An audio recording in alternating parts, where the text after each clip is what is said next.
नमस्कार। आज की इस चर्चा में हम सीधे उस चीज पर वार करने वाले हैं जो स्मार्ट मनी कॉन्सेप्ट्स यानी एसएमसी की जान है। हम बात कर रहे हैं मार्केट लिक्विडिटी की। बिना किसी घुमाव फिराव के सीधा पॉइंट पर आते हैं और डिकोड करते हैं कि असली मार्केट स्ट्रक्चर काम कैसे करता है। आज का एजेंडा बहुत ही क्रिस्प रहने वाला है। पहले हम उस मुनाफे वाले भ्रम को तोड़ेंगे, फिर वो 5 जरूरी कदम देखेंगे, उसके बाद लिक्विडिटी की असली परिभाषा और अंत में इंटरनल बनाम एक्सटर्नल लिक्विडिटी का पूरा गेम समझेंगे। चलिए शुरू करते हैं। सेक्शन 1, मुनाफे का भ्रम। देखिए, एक बहुत ही आम सवाल बार बार सामने आता है। क्या चार्ट्स पर बस फेयर वैल्यू गैप्स यानी एफवीजीज और ऑर्डर ब्लॉक्स को मार्क कर लेने भर से लगातार प्रॉफिट बनाया जा सकता है? कई ट्रेडर्स को लगता है कि बस ये 2 जादुई चीजें मिल गई तो प्रॉफिट पक्का है, लेकिन क्या असलियत में सिर्फ इतना जान लेना काफी है? इसका सीधा और कड़वा सच है, बिल्कुल नहीं। सोर्स मटेरियल में ये साफ साफ कहा गया है कि केवल एफवीजीज और ऑर्डर ब्लॉक्स के भरोसे बैठना एक बहुत बड़ी भूल है। सिर्फ इन आइसोलेटेड कॉन्सेप्ट से कोई भी प्रॉफिटेबल नहीं बन सकता। मार्केट में टिकने के लिए एक proper step by step process का होना एकदम मैंडेटरी है। सेक्शन 2, सफलता के 5 आवश्यक कदम। तो वो प्रोसेस आखिर है क्या? हमारे सोर्स ने इसे 5 क्लियर स्टेप्स में बांटा है। सबसे पहले लिक्विडिटी खोजना, दूसरा स्ट्रक्चर्स ड्रॉ करना जैसे कोई वेज या ब्रेकआउट, तीसरा स्टेप है उन सही ऑर्डर ब्लॉक्स या एफवीजीज को स्पॉट करना, चौथा अपनी स्ट्रैटेजी बिल्ड करना और पांचवां एग्जीक्यूशन। ये पूरी एक मजबूत चेन है जिसे बीच में से तोड़ा नहीं जा सकता।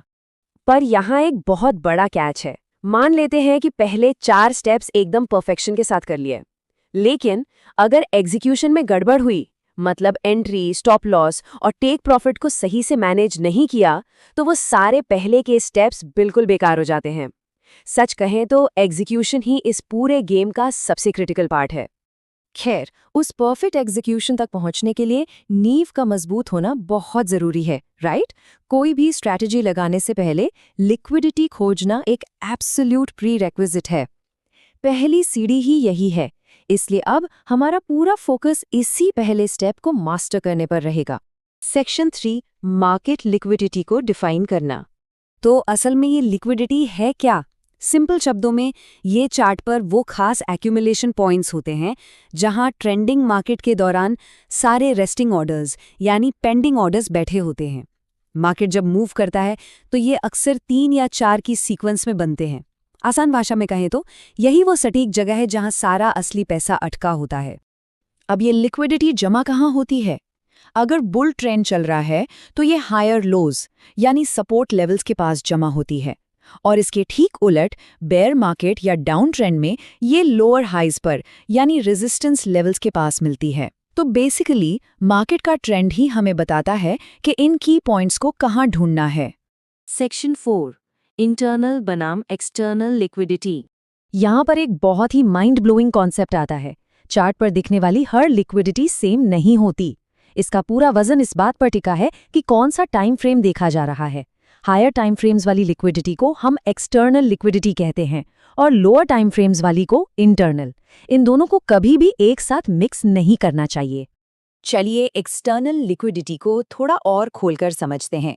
सोर्स के एग्जाम्पल के हिसाब से मान लीजिए 1 घंटे या 1 दिन के हायर टाइम फ्रेम चार्ट पर एक अप ट्रेंड है, तो जो बड़े बड़े मेजर स्विंग लोज बनेंगे ना, वो हमारी एक्सटर्नल लिक्विडिटी होंगे। ये जानना इतना ज़रूरी क्यों है? क्योंकि जब मार्केट इन पॉइंट्स को स्वीप करता है, मतलब वहां आकर लिक्विडिटी ग्रैब करता है, तो वहां से आने वाला रिएक्शन बहुत ही ज्यादा पावरफुल होता है। दूसरी तरफ इंटरनल लिक्विडिटी का बिहेवियर बिल्कुल अलग है। अगर उसी 1 घंटे के बस एक सिंगल स्विंग को जूम इन करके 15 मिनट या 5 मिनट के चार्ट पर देखा जाए, तो उस एक स्विंग के अंदर कई छोटे छोटे मूव्स दिखेंगे। ये जो छोटे मूव्स हैं, यही इंटरनल लिक्विडिटी बनाते हैं। और कैच ये है कि जब मार्केट इन छोटे पॉइंट्स को स्वीप करता है तो उसका रिएक्शन एक्सटर्नल वाले के मुकाबले काफी वीक होता है। तो अगर इसे समराइज करें, टाइम फ्रेम, लोकेशन और स्वीप की ताकत, ये 3 चीजें इन दोनों को पूरी तरह से अलग करती हैं।